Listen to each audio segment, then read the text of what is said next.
States as a kid? When I think back, I remember my friends, Oscar and Javier. We were an inseparable trio.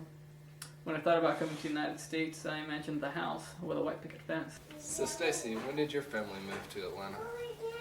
My family moved to Atlanta about 12 years ago. I was 18, and I grew up in Utah, and my dad's job brought him out here, so I came to just to experience something different than Utah, because I had lived there most of my life. It was kind of a culture shock at first, but a good one, and pretty much I've lived here ever since. And are you wondering? I'm wondering too. And are you dreaming like me? And it's all. I understand that y'all have been married for 5 years. Coming from such different backgrounds, how did you meet? Even though our families belonged to the same church, we attended two different congregations.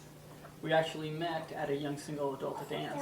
Love will help you hang on. So Stacy, what was your parents' opinion when you told them that you were marrying a foreigner? At first, they were a little concerned. They, growing up in Utah, there wasn't a lot of cultural diversity, and so they were worried about our cultures clashing a little bit and that being a problem in our marriage. But once they got to know one a little bit better, they realized that really wasn't going to be a problem. And are you thinking?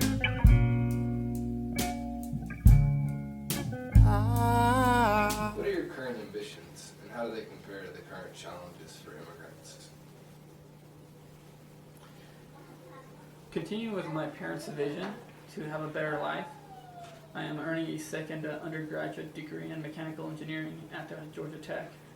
One of the most frustrating things I find is the stereotype towards Hispanics, that they are brute force labor. Another frustrating thing that I find is the lack of ambition of a lot of Hispanics, which becomes a self-fulfilling prophecy. And are you calling out middle of the night now? Considering those challenges, what has enabled you to acclimate to American culture?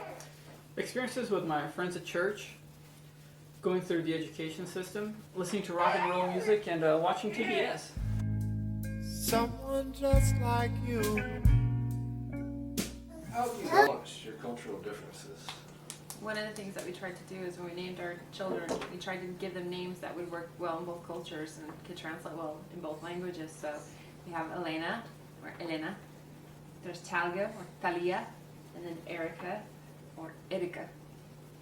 And when it comes to holidays, we celebrate all the American holidays with her family. And we also celebrate the Mexican holidays with my family, so the girls can learn about their Mexican heritage. Holidays like Cinco de Mayo, Dia de los Reyes, Dia de los Muertos. So right.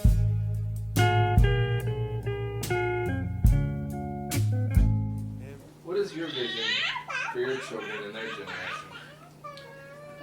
I envision them becoming an integrated part of society, realizing that they have two very rich, very valuable heritages. Their heritage from the United States and also their heritage from Mexico.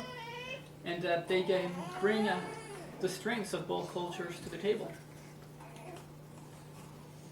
You basically said what I said the first one. That shadow will follow you, babe. And love will help you hang on.